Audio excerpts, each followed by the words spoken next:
Altzak ez du bihotzik, ez gaztan berak ez urrik, enian usten erraiten ziela, aitunen zemek gezurrik. Juan, herrimina bihotzean.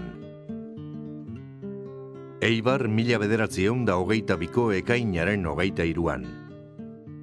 Ona, gizon hon bazan, Juanito. Beran euskerian maitxe eban asko, besti hori be, hori zerakutsi eskuan, gero zan, horixe, liburu salia, poesia salia, gizon salia, gustate jakon humanidadia, pilo bat, eta asko irakutsi eskuan, bai niri eta bai nire seme alaberi be bai.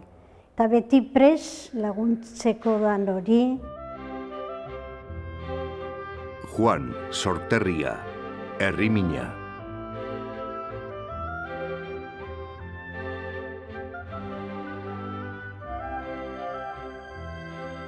Ni Juan San Martin naiz. Eibarren jaioa, 1922 urtean, San Juan bizpera egunez. Horregaitik jarri zidaten izena Juan. Eibarren ere goitarra, hau da, goipartekoa, eta horrek badu han bertan esan nahi berezi bat. 3 kale nagusietako bat zen Elgeta kale.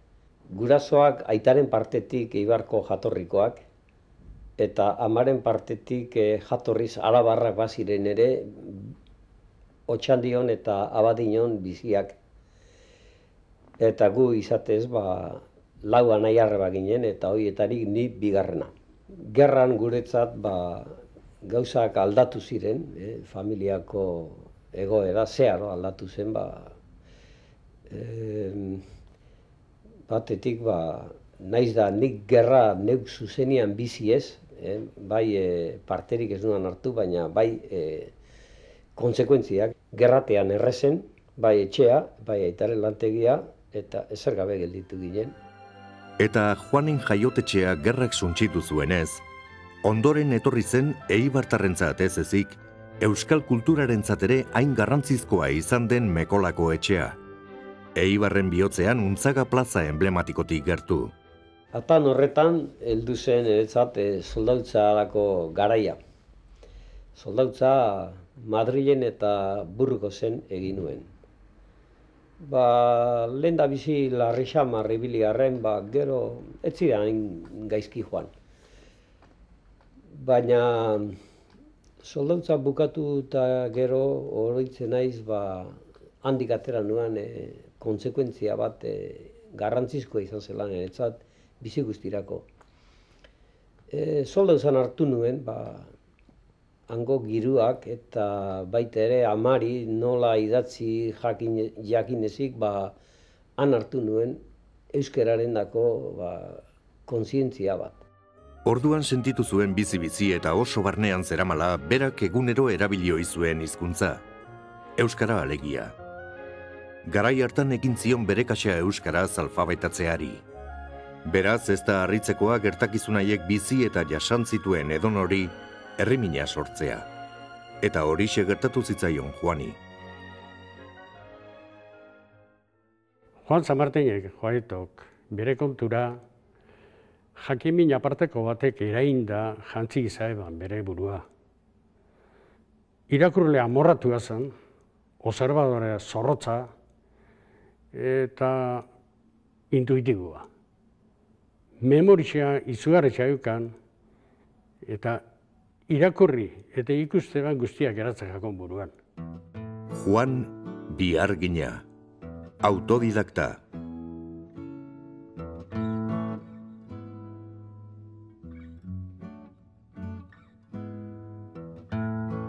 Juan bere burua eibartartzat zeukan gizaki polifazetikoa izan zen. Juan San Martinek ez zuen unibertsitaterik zapaldu, baina bizitzako unibertsitatea gogotik astindu zuen. Horregatik titulu bakarra zuen, autodidaktarena. Bere lanakin batian ikasketak iluntzian, egin behar izaten dituen iluntzietan, lana bukatu eta ikasketak hasi. Eta hor Jarraitu nuen, oraindik armeria eskola irikitzeko zegoen, eta jarraitu nuen, nire espezializazio batzuk egin nahirik, lehen da bizi tornero, gero matrizeriak ikasi nituan, eta gero proiektista bezala bibili nintzen, baina teknika bidetean nik gustora pasatzen nuen, lanak gustatzen zizian, lan hori egia esan. Ideia hoiek eta bestelakoak barreiatzeko lanetan, zenbat kilometro ez ote zuten egin lanean, bidaian, gordiniak eta Sinka 1200ak. Eskondu nintzen, eta, eskontzaren frutuz, bi seme izan ditut, Unai eta Oier izenekoak. Nik nire ogibidea nahikoa liberala neuken, saltzaile tekniko bezala, 19 urtez lana egin nuen. Eta 19 urte horietan, bataz beste 6-7 ordura lana egiten nuen ogibiderako, eta gainerako guztia gutxien beste 5 edo 6 ordu egunero eskintzen nion euskarari eta euskal kulturari. Bestalde, nekez esplika daiteke Juan San Martinen ekimena haren ikur nagusietako bat aipatu gabe. Jakin mina edo berak zioen sortirria. Sortirri hori, ez dakit nizti datorren, baina usten dunik 16-17 urtekin Platonen elkarrizketak irakurri nituenetik kezka bat sortzen zait, eta gero ematen dit inpresioa munduan dana egiteko dagoela, ez dakit, hainbeste gauza ikuste ditut egin beharrezkoak, aurkitu beharrezkoak, ikertu beharrezkoak. Juan zerbaiten jakin minak erakartzen bazuen, etzen sortirri hori asegabe geldituko. Nik Juan ezauture ban, Klub Deportiboan bitxartez, han egotekinan dano, bakotxa bera lan egiten, batzuku pelotakuak, da eura de montaña, eta handi pizka barriketan egin, da bestia eta bar da, handik ezauture ban, eta niretako Juan izan da, gizon bat, launtasun barik aurre urten da bena. Ez da izan, hijo de papa, da berak indaben dana, izan da beran sakrifizioak. Juan Euskaltzalea.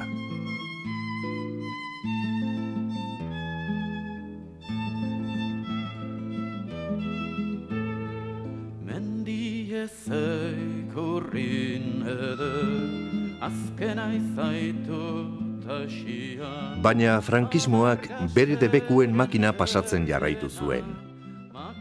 Kultur basamortu hartan, Eibarko gazte askok mendia aukeratu zuten aterpe. Eibarko Klub Deportibo izan zen horren suspertzaile. Juan bazkide nabarmena izan zen Eibarko Klub Deportibon. Bertako presidentea izatera ere heldu zen 1962-63an. Juanek Euskal Herriko zein Pirinio, Alpe eta beste hainbat menditako tontorrak ezagutu eta gainditu zituen, eskalatu beharreko hormak eskalatu eta eskiatzen jaitsi beharreko maldak jaitsi. Bizitzan egia esan nik egiazki disfrutatu dut eskaladarekin. Deporte bezala iduritu zait nik bizi izan duenik ederrena dela. Batez ere ez mendi bat lortzen duzulako, baizik zeure baitan superatzen zeralako. Da nire superazioak hortik egin ditu, da hori izan da niretako olako eskola eder bat bizitzaren aurrian indartzeko nire almenak. 1961ean San Martin Harriko leizezulora ere jaitsi zen. Han ere gure Juanek bere ukitua, bere zigilua utzi behar. Izan ere, zuloan behera sokekin jaisteko erabilizuten txirrika, Juanek berak diseinatua izan zen. Juanentzat, trikuarri, kromletx eta bestelako aurkikuntzak oso tentagarriak ziren jakina, eta etnografia ere gogoko zuen. On Jose Miguel Barandiaran eta beste hainbat maisuren itzalean hasi bazen ere, laster hasitzen bere ekarpenak egiten. Juan San Martinek bere bizitzan zehar, poesia, bertsogintza eta bestelako gintza guztiak landu zituen besteak beste, baina dena ere etiketarik gabeko euskalgintza eta metodologia landuz. Zergatik baino zertarako euskalduna galdera maiteago zuen.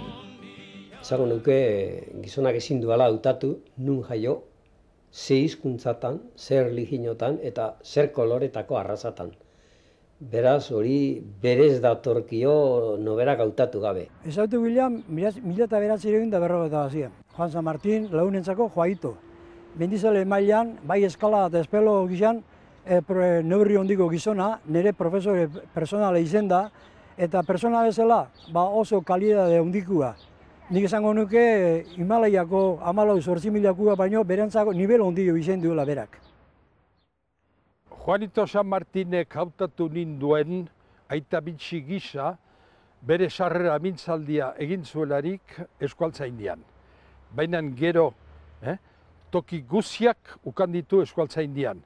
Bai alde batetik Gipuzkoako ordezkari gisa, gero Jagon sailburu gisa, eta gero ere Euskaltzainburu orde izan da Juanito San Martin, beaz 40 urtez izan gara adiskide oso minduak. Juan Euskaltzaina.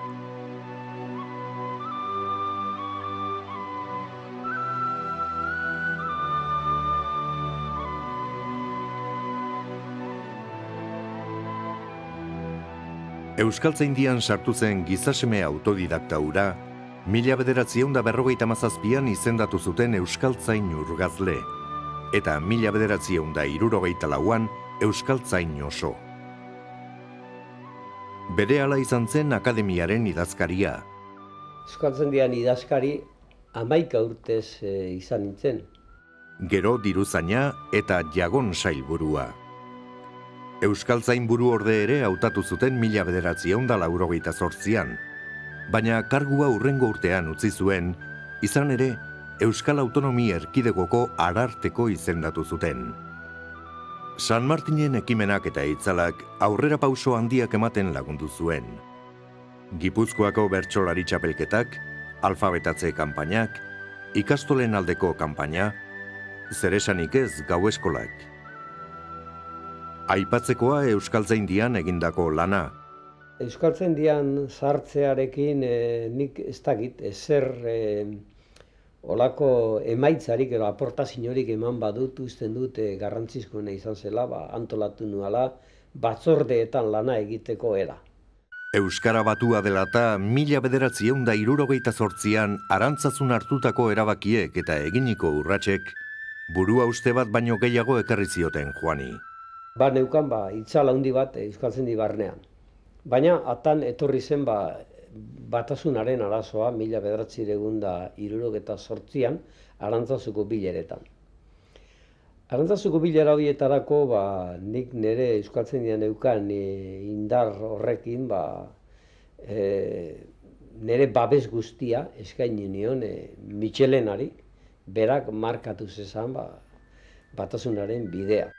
Euskararen borroka luzean, San Martinek Euskal Herriko giza eragileen artean gertatu oiziren kontraesanak nabarmendu zituen beti. Eta esan gero euskerak horren ondorioz asko sufritu arazi dit.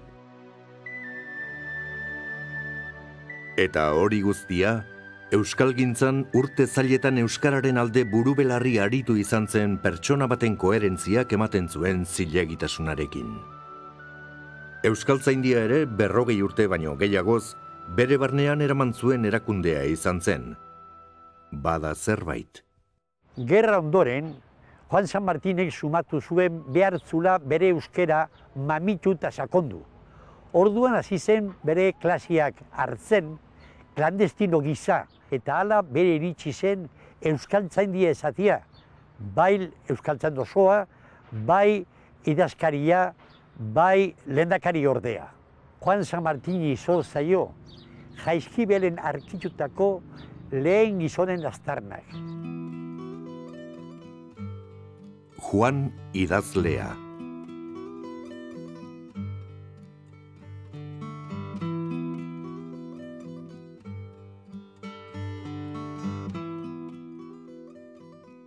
Gehiena idatzi dudana izan da, niri iduitu zeidana premiazkoa zela ezautzera ematea.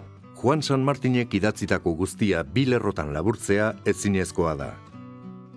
Juanek poesia, herrigintza, itzulpena, bibliografia, artikuluak, novela, dena landu zuen.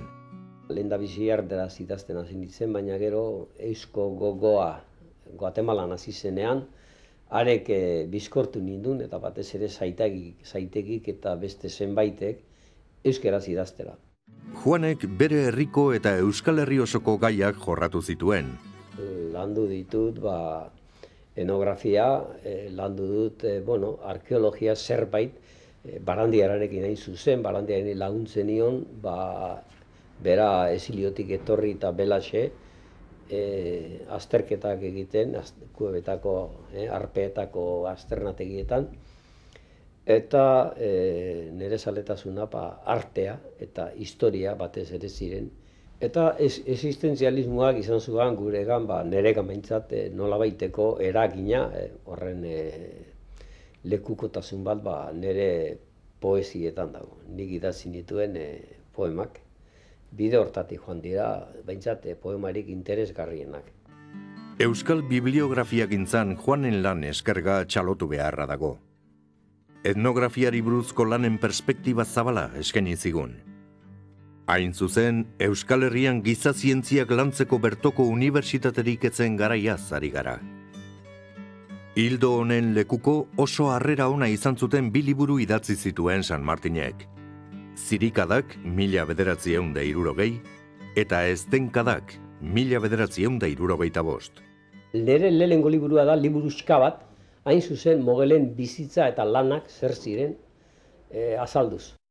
Miresgarriak dira San Martinek bere lagun Min Toribio Etxebarria Eibartarraren liburuei egindako hitzaurreak. Aberatsak benetan. Juan San Martinek euskal idazleak katalogatu eta euren lanen laginak argitaratuta eginkizun estrategiko bikaina bete zuen. Uhin berri liburua etorri zen urren.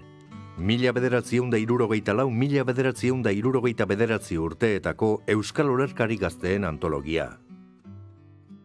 Eta gero, Serafin Basauri herrikidearekin batera, 61 idazleren lan laburrak bildu eta argitaratu zuen Egatxez antologia.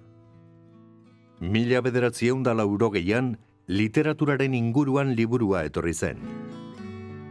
Bestalde, hildo honetan aipagarria da betiko idazleen datu biobibliografikoak eskaini zituen Escritores Euskerikos liburua, 1978an argitaratua gaztelaniaz. Harreman sendoa izan zuen Gabriel Aresti olerkariarekin. Harri eta herri liburuari eginiko hitzaurrea baliatu zuen Arestiren obrari merezi zuen bultzada emateko.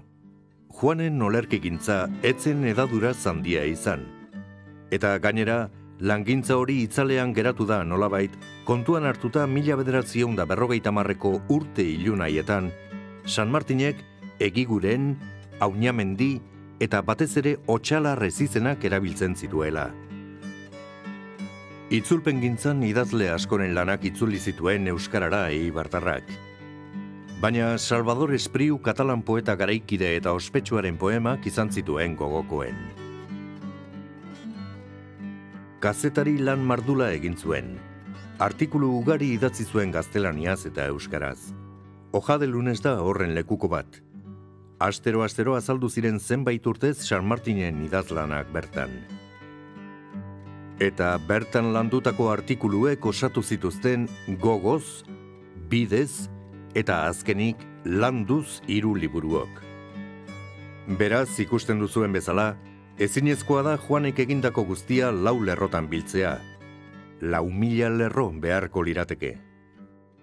Juanito San Martin gizon jakintxoa zen, poesia ezagutzen zuen eta horregatik haren forma zaindua ziren.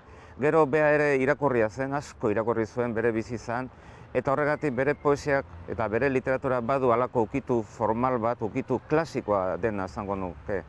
Erabat gizaki zalea zen, eta horregatik zen poeta ona. Ararteko nahizen aldetik, Juan San Martinetaz azpimarratu behar dut Euskadiko lehenengo ararteko izan zela, eta erakundea zutik jarri zuela, utxetik hasita eta inolako tradizio historikorik gabe. Arartekoari zutoin edo oinarri sendoak eraiki zizkion, denbora zehar osasun onarekin iraun zezan erakundeak eta zorionez horrela gertatu da berari esker. Hori guztia gainera egin zuen bere bertute honenak erabiliz, apaltasunez, jakituriaz, eskuzabaltasunez eta taxuz. Juan Arartekoa.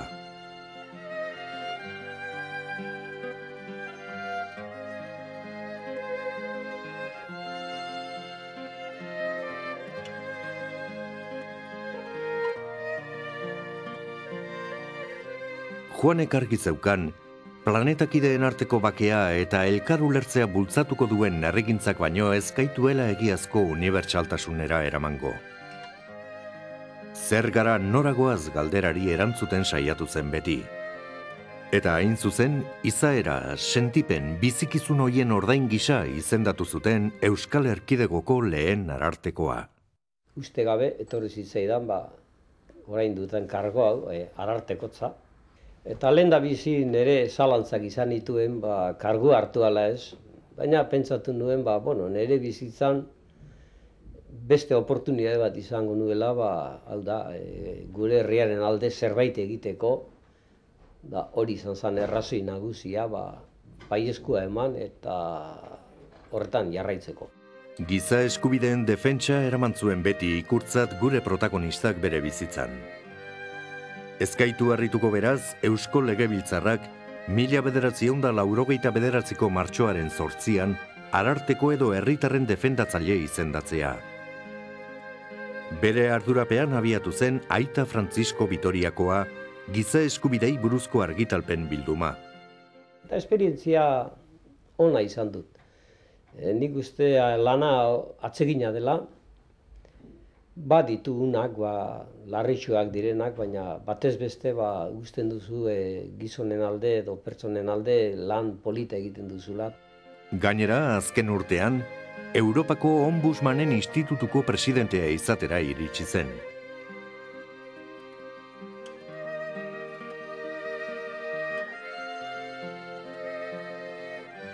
Hondarribiara aldatu zen Eibartik, baina hemen ere, ez da geldirik egongo.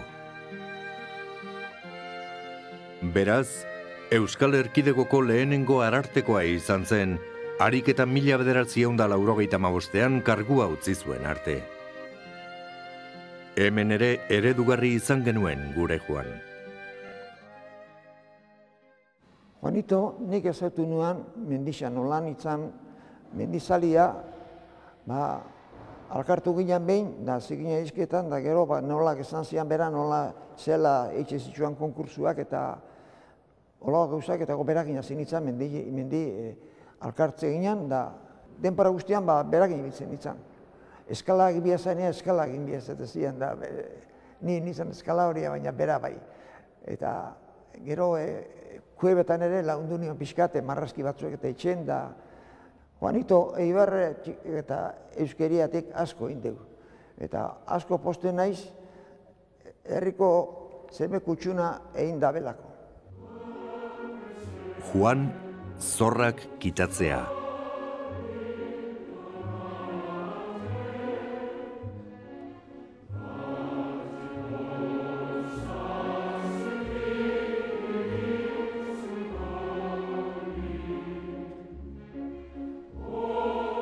Esan ohi zuen maiz sariei eta omenaldiei buruz Juanek, eta hala ere bere bizitzan zehar sari onespen, gorazarre, omenaldi eta aipamenak jaso zituen. Zailda neurtzen asko edo gutxi izan ziren, goizegi edo beranduegi egin zitzaizkion, baina gauza batago garbi, mereziak izan zirela guztiak, eta ongi mereziak gainera. Atzera begiratu eta San Martinek hain estimu handitan izan zuen liburuen mundua ukitzen duten ez gehien bat, honako hau da gure bidegileak ongi merezita jaso zituen sarien historia.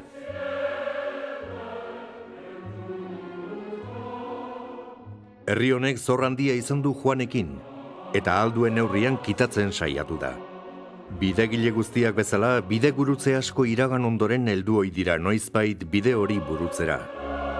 Juan ere heldu zen. Juan Berandu bada ere, onartu honako gorazarre apal eta xume hau.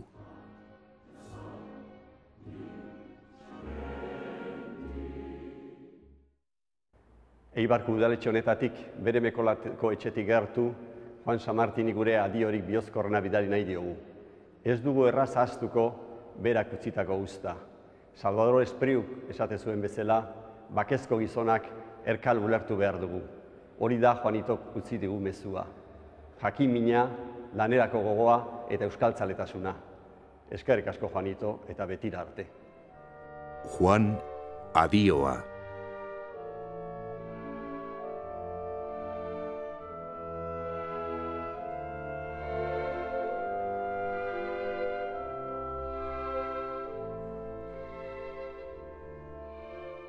Gizarteak iraungo badu, gizartean egongo bagera, bai sinisten dut etika bat behar dugula, etika bat errespetagarria, gizarte barruan deno konprometitzen gaituena. Eta horregaitik alkarri behar dugu tolerantzia, konprenditzeko modua, eta bakoitzak bere bidea markatezala, beti bestiena errespetaturik, da nik uste dut hori dela, eta lagundu alkarri, batez ere lagundu. Arartekotza amaitu eta berak zioen bezala, Eibarren jaiotako Hondarribiarra bihurtzen da. Gazigeza izan zen kar guzteak utzi zion sentipena. Hala ere etzen geldirik egon. Han hemenka hitzaldiak ematen eta bere ordenagailuaren aurrean eseri eta idazten jarraitu zuen. Beti zuen zeregin franko. Etnografia lanetan ere jarraitu zuen eta paper artean galtzen sarri. Hondarribia eta Bidasoa aldizkarietan idatzi zituen artikuluak, eta herriko Andre Mari Jasokundeko elizari buruzko ikerketa plazaratu. Azken urteetan eta ahal izan zuen bitartean behintzat, makina bat buelta eman zituen Malekoian zehar bere txakurrarekin. Ongi ezagutzen zuen bere txakurra, baita txakurrak bera ere. Juan San Martinen biografia laburrau amaitzeko, oraindik erantzun gabeko haren hausnarketa galdera dakargu ona berriro. Euskaldun zertarako? Hain zuzen hori baita Protagorasek aipatzen zuen ura. Gizona da gauza guztien neurria. Bere lurrari mun egitera beste gabe. Juan San Martin Hondarribian hiltzen 2005ko maiatzaren 30-ean. Adio, Juan. Ikusi arte. Hondarribia 2005ko maiatzaren 30-ean.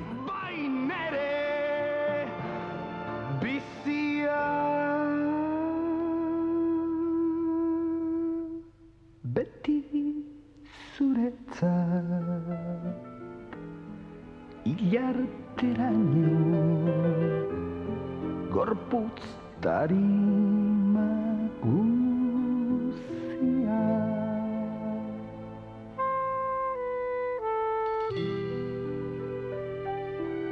Zuregatikan emango nuke pozik, bai nere bizia. Beti zuretzat ilarteraino gorputz da harinbat.